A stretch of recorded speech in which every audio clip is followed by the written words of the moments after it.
un equipo de detección, vamos a ser más chiquito, ahora sí lo pueden ver. Esta es una estación manual. En el sistema de detección y alarma tenemos, como lo vamos a más adelante, tenemos detectores de humo, estaciones manuales, las palanquitas que se tienen que jalar para activarla. Pero esta es una detección, una estación manual especial. Es para una área clasificada. Profesor, entonces quiere hacer referencia que este equipo es para una zona altamente peligrosa y crítica. Sí, donde no puede haber a su alrededor ningún pequeño indicio de fuego, chispas, porque es una área altamente explosiva. Por eso no puedes colocar un detector convencional. Por ejemplo, sería ilógico que yo coloque un detector MICOM que está en una oficina, lo coloque en una zona de área clasificada. No puede existir, va contra la normativa, no aplica. Tienes que colocar los famosos equipos Explosion Proof. Para este caso es una estación manual Explosion Proof, porque es a prueba de explosivo. Es una estación manual que está listada. Y profesor, ¿y cómo puedo saber eso? Acá, mira, es una clase 2, si te das cuenta, mira. Entonces yo me aboco o me guío en mi dispositivo que es clase 2 para polvos y combustibles, para aplicaciones para estos tipos de, de elementos, ¿ok? Entonces, pero también me hablan de división. En el ejemplo que te mostré, por ejemplo, hablan de división 1. Entonces voy a las divisiones. Tengo la división 1, es normalmente peligroso y normalmente presente. Quiere decir que el factor incendio está presente en dicho ambiente constantemente, las 24 horas. Es una zona altamente crítica. Entonces, este dispositivo que te acabo de mostrar es ideal para aplicarle. Lo perdí, un minuto.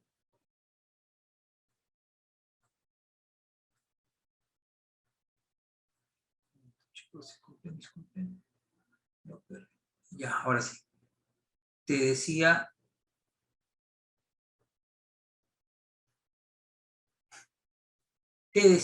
que este equipo es apropiado para utilizar en zonas clasificadas clase 2, división 1. Entonces, yo puedo utilizar, o este es el equipo apropiado para dicha zona. Profesor, ¿es el único? No, hay otros equipos también que podemos utilizar. A ver, tengo otro dispositivo. Por ejemplo, este es un detector de aspiración temprana. ¿Ves? Que también lo vamos a ver más adelante. La función es mismo que un detector de humo, para resumirlos. Pero lo que quiero que ustedes que puedan ver es las denominaciones. Por ejemplo, este dispositivo, dependiendo de sus modelos, porque tienen varios modelos, tienes para clase 1, división 2. Entonces, son para zonas altamente peligrosas. Si yo me voy a la pregunta, clase 1, división 2. Es decir, el fuego no está presente durante las 24 horas. Está catalogado como normalmente peligrosa y no normalmente presente. Quiere decir que cuando hago mantenimientos o por horarios específicos es peligrosa, pero no durante las 24 horas. Entonces, no es un nivel tan crítico a comparación con división 1. ¿Ok? Entonces, por eso te comentaba o por eso te mostraba la estación manual, por ejemplo. La estación manual es un producto explosion proof más compacto y sellado, si te das cuenta. Difícil que pueda entrar polvo, gases o cualquier líquido dentro de esta zona, porque está completamente hermética, porque está diseñado para clase 1, división 1, la zona top, más crítica. El equipo electrónico que te mostré, que es el BESDA, si te das cuenta, este equipo es un equipo, si te das cuenta, es electrónico. Esta carcasa a simple vista, estas carcasas a simple vista, no me garantiza que sea completamente hermético, porque está diseñado para división 2. ¿Ok? Entonces, es un punto que nosotros debemos tener en cuenta. ¿Qué dispositivo voy a utilizar y cuáles son sus categorías? Profesor, ¿y también aplicaría para los detectores, para las sirenas con luces estroboscópicas? Claro. Por ejemplo, acá tengo una sirena con luz estroboscópica. Estas son herméticas. Esta es para clase 1, división 2. División 2 porque son alta, durante las 24 horas hay riesgos de incendio. Es altamente inflamable. Por eso necesitas un equipo robusto y compacto, sellado. Entonces los llamados explosion proof. No sé si hasta ahí se entendió la idea, si no, por favor, coménteme para poder quizás darlo como otro ejemplo. ¿Ok? Vamos a ver este detalle con un pequeño ejemplo. A ver, vamos a compartir. Sobre eso lo vamos analizando. Ahí me avisan si ven mi video y si tienen audios, por favor, me avisan en el chat nada más. Hi, I'm Tracy Switzer, president of ShelterWorks, and today I'm going to answer the question, why might you need explosion-proof electrical packages? ShelterWorks buildings are used for many applications, some of which require explosion-proof electrical packages. When a room... Ahí, si bien es cierto, este video está en inglés, pero vamos a desarrollarlo con ustedes y les voy a explicar. Este es un ambiente, lo que dice la persona, es un ambiente cerrado, no está al aire libre. De tal manera que la concentración, primero es catalogado un área clasificada por el riesgo que presenta. Hay concentraciones de líquidos o de vapores inflamables que necesita colocar equipos especiales a prueba de explosivos. Para ese caso tengo estaciones manuales a prueba de explosivos. Pero no solamente las estaciones, también las botoneras de otro proceso también es explosion proof. Y vamos a ver las cajas cóndules a continuación. A ver. The room is going to contain gases, or just there will be gases present in the room that could be ignited by spark. You want to make sure there's an explosion-proof electrical package in your enclosure. Explosion-proof packages are not designed to withstand explosions from without, but they're designed to prevent explosions from escaping the system. Unlike your typical household electrical switch, the heavy-duty explosion-proof switch is designed to contain an explosion, to chase wires through. And this is the cover plate. These surfaces are honed and machined to a very tight tolerance, and when you put them together, they have a nice tight seal. But there is, gases are very fine. They can't escape through that surface, but there's so much surface area there, so many millimeters, that as the gas travels over that surface, it's cooled. Acá lo que justo va de la mano con lo que comentó su compañero, son cajas conduit que se colocan en las derivaciones de la tubería conduit, generalmente son tubería conduit RGS, y se coloca en esta abertura de esta caja la fibra que hace el sellante y que pueda encapsular toda la parte electrónica para que ninguna chispa o factor de incendio pueda ingresar y ocasionar una explosión. Nuevamente les comento, estos equipos son específicos siempre y cuando el área donde tú estás protegiendo es considerada un área clasificada, ya sea clase 1, división 1. Si es una área clase 1, división 2, es más flexible. ¿Por qué? Porque la presencia del peligro, del riesgo, no está en las 24 horas, es esporádica y las exigencias son mínimas. And becomes harmless. Explosions from migrating through the rest of the system. Acá en este video, para adelantarlo, para no dilatarlo, en la parte superior, si te das cuenta, tienes un dispositivo, es una luminaria, pero no es una luminaria cualquiera, es una luminaria explosion proof. No sirve de nada que yo coloque una estación manual explosion proof si los demás dispositivos eléctricos, mecánicos, electromecánicos no tengan esa finalidad. Todos deberían ser 100% a prueba de explosivos. Entonces, cuando, por ejemplo, ustedes tengan un proyecto, un cliente, y cuando vayan a visitar y vean zonas a prueba de explosivos, automáticamente te están diciendo que es un área clasificada y los equipos que tú tienes que cotizar deberán tener dicha cuestión. Profesor, los equipos o las marcas que comercializamos, ya sea Simplex, Bosch, Honeywell, Mirko, ¿tienen equipos a prueba de explosivos? Generalmente no. Ellos generalmente se apoyan con empresas especializadas, Spectrex o cualquier otra, que sí tienen su cartera y que lo incluyen en sus soluciones de Mircom, por ejemplo, o de Simplex, pero no necesariamente las fábricas de detección y alarma contra incendio fabrican estos dispositivos, sino son empresas especializadas. Entonces hacen un consorcio y quizás tú en su catálogo o en su página web ves equipos a prueba de explosivos, pero no necesariamente esa marca lo fabrica, se apoya con un tercero, ¿ok? Entonces, es ahí donde es un valor, es un parámetro que tú debes tenerlo presente. Once the wires are pulled through the system, that'll work for that.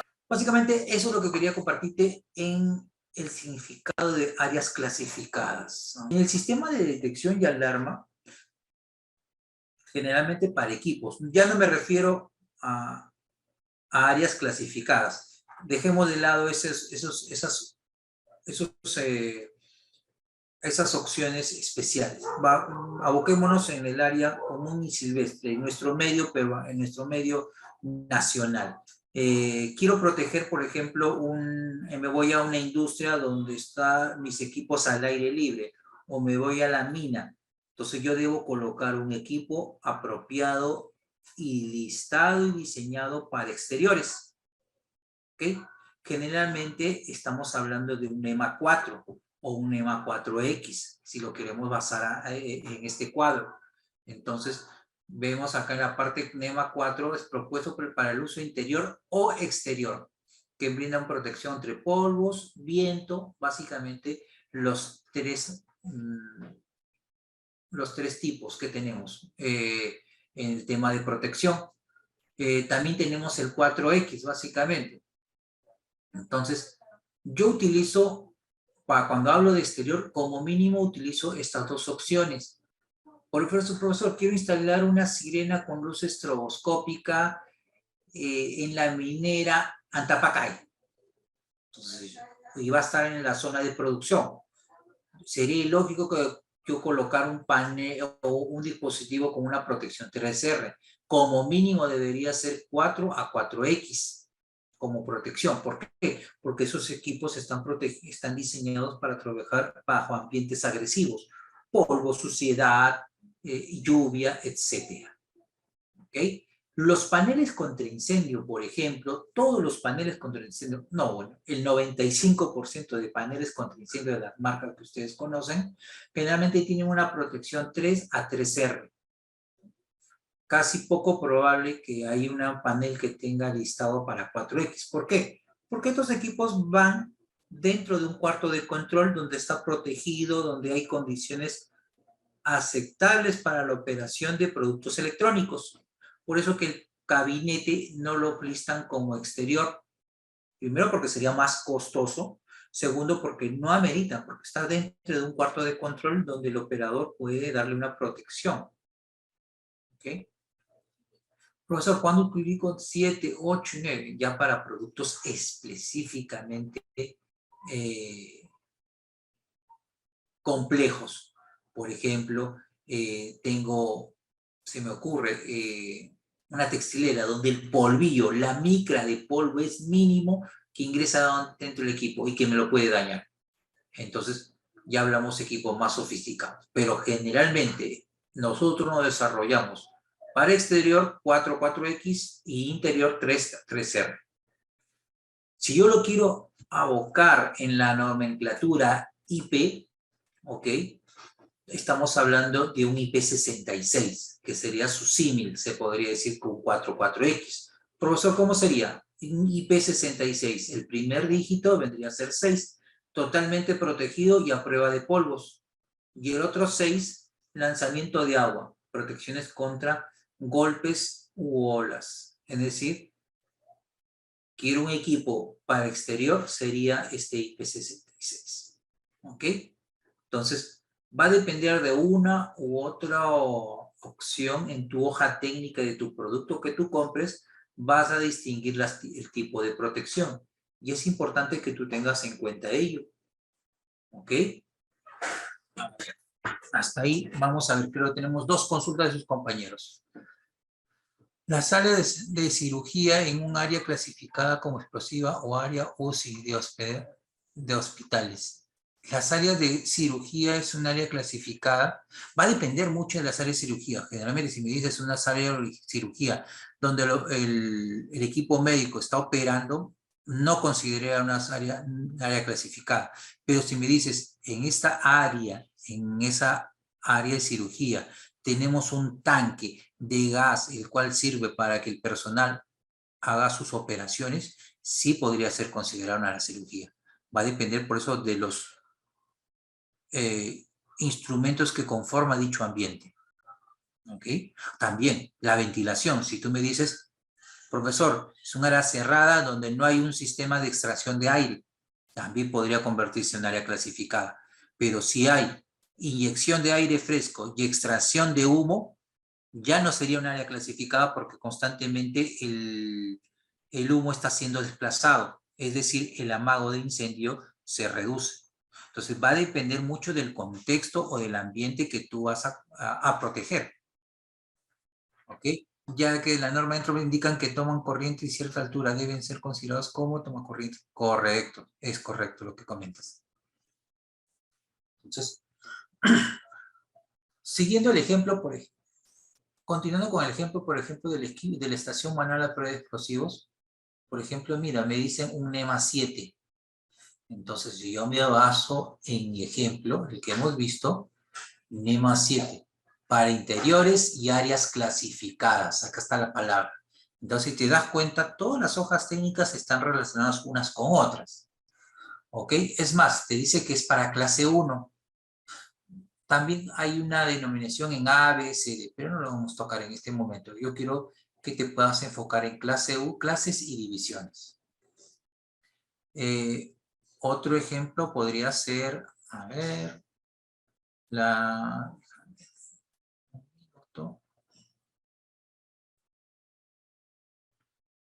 este equipo. Vamos a hacer un poquito más grande. Estos dispositivos de conexiones.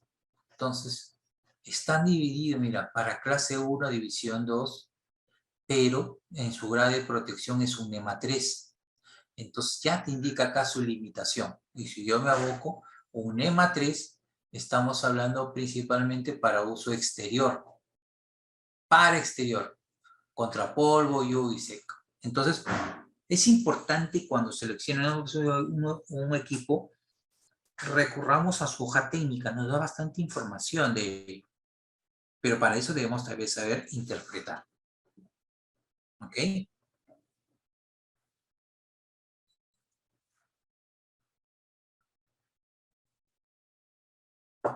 Otro punto que vamos a ver a lo largo de las clases es diferencia entre fuego e incendio. Profesor, ¿no son los mismos?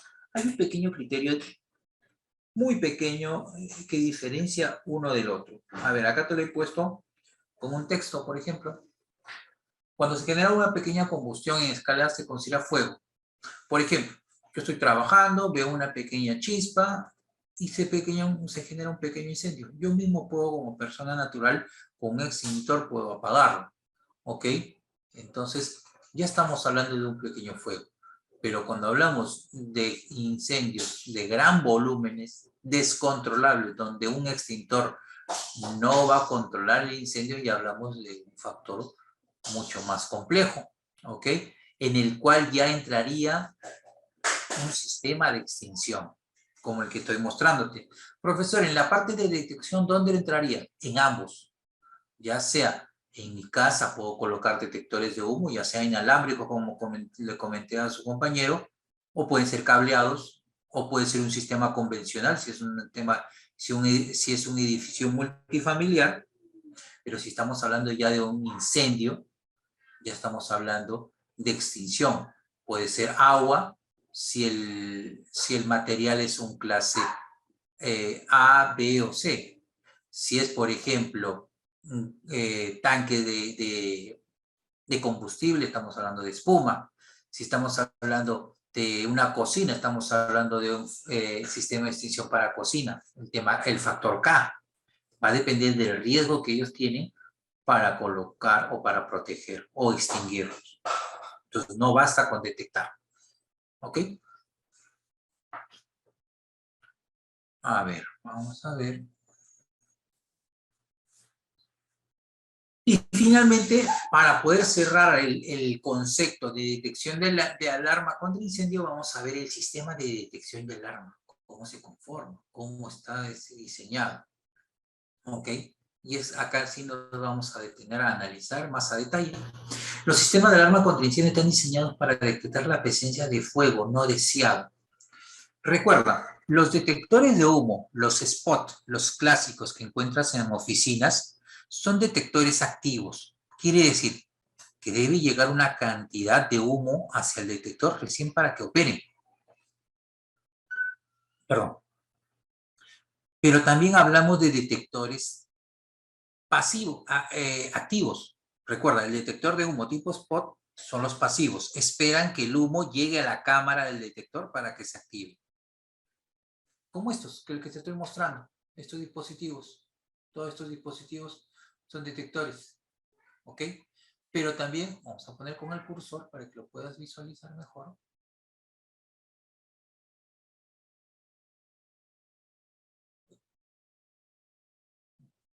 Vamos a ver. Ahora sí. Listo. Estos detectores, como te comentaba, son los detectores pasivos, que espera que el humo llegue a la cámara del detector para que puedan las partículas ser analizadas y mandar la alerta. Panel es un incendio, pero espera que llegue el humo en esta zona. ¿Qué pasa si fuera un detector activo, como el sistema de aspiración? Este sistema de detección es activo, ¿por qué? Porque a través de sus tuberías está aspirando y está detectando. No espera que el humo llegue, sino él tiene mecanismos para poder recopilar información del ambiente y que pueda detectar. Entonces, ambos son detectores, simplemente que uno es más sensible que otro. Lo hago con un ejemplo, vamos a ver.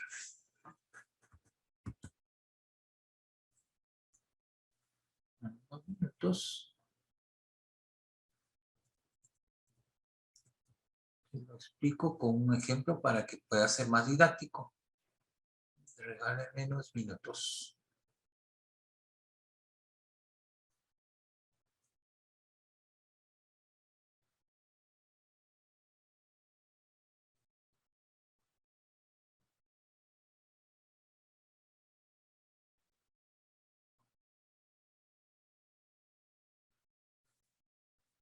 Ok.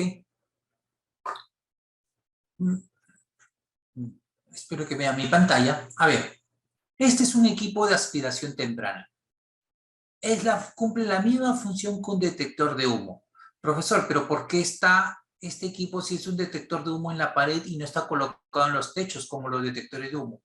Lo que pasa es que este es el equipo, el cerebro, que internamente tiene un motor y a lo largo de sus tuberías que están recorriendo a nivel del techo, estas tuberías tienen un pequeño orificio en cada una de ellas que constantemente está absorbiendo el aire del ambiente, porque acá adentro hay un pequeño motor que recibe el aire, se transporta a lo largo de su tubería, que es un material CPVC, y que analiza si es posible humo. Si es un posible humo, notifica al panel. A comparación con un detector de humo convencional, está en el techo y esperando que el humo llegue hacia él.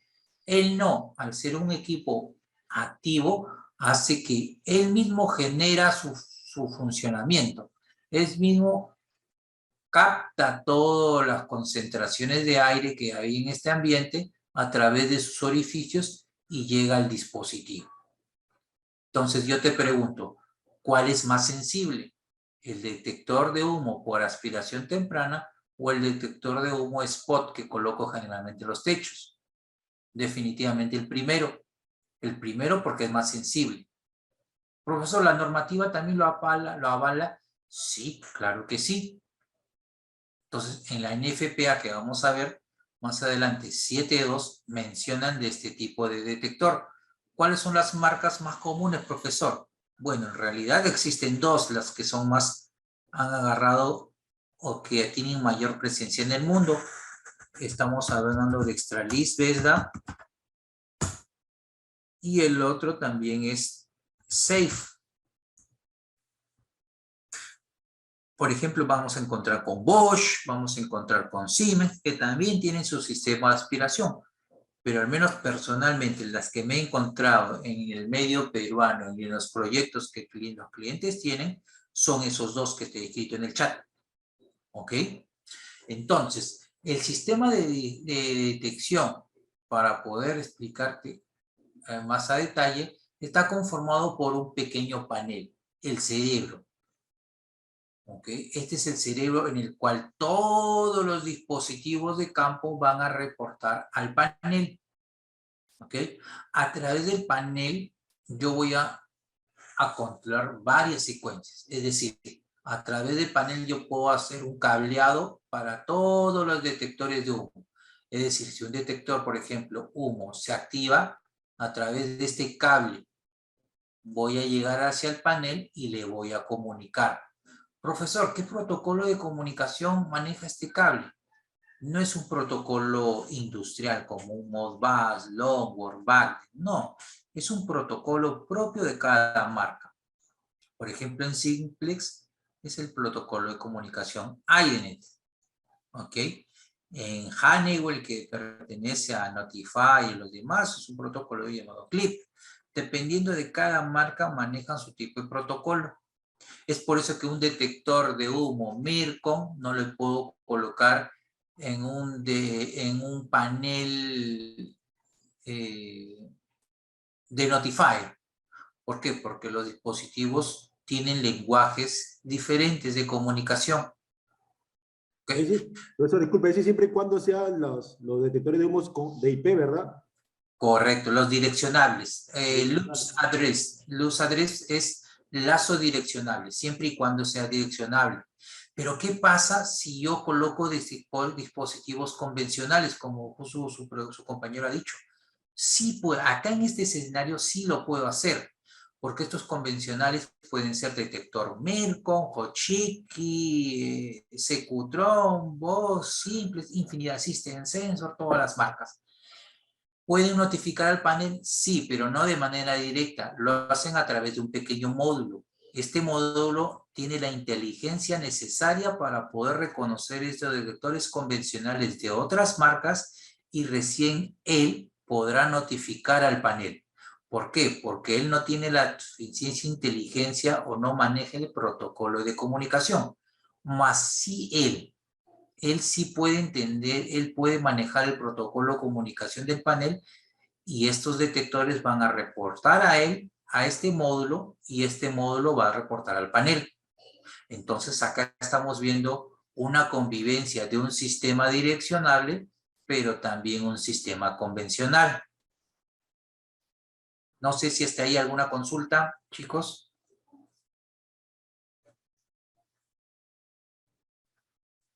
Perfecto, no hay. También mencionó uno de sus compañeros, profesor, tengo detectores inalámbricos, los wireless system, que estaba viendo en la parte superior, que se trabajan. Estos dispositivos detectores convencionales no quiere decir que se van a comunicar directamente al panel. No, se conectan a través de un módulo que le llamamos un gateway. Profesor, los mismos gateway de redes, en cierta manera sí.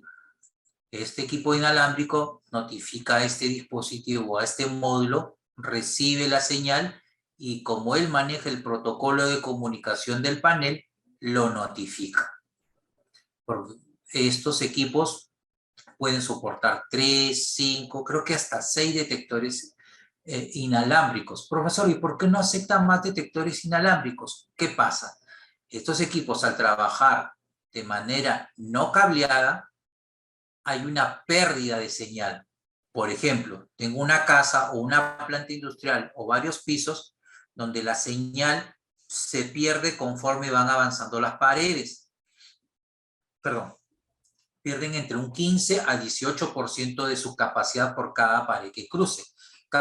Quiere decir que, por ejemplo, el detector emite 100% de su señal y pasa 3 paredes, necesariamente no va a llegar al 100%, va a llegar a un 40 o 30%. Entonces, se coloca equipos de manera a lo largo de todo el ambiente, que son equipos amplificadores de señal para que acá llegue el 100% del equipo. Vamos a ver un caso justo en el módulo 3 de esta solución, pero es así como opera, ¿ok?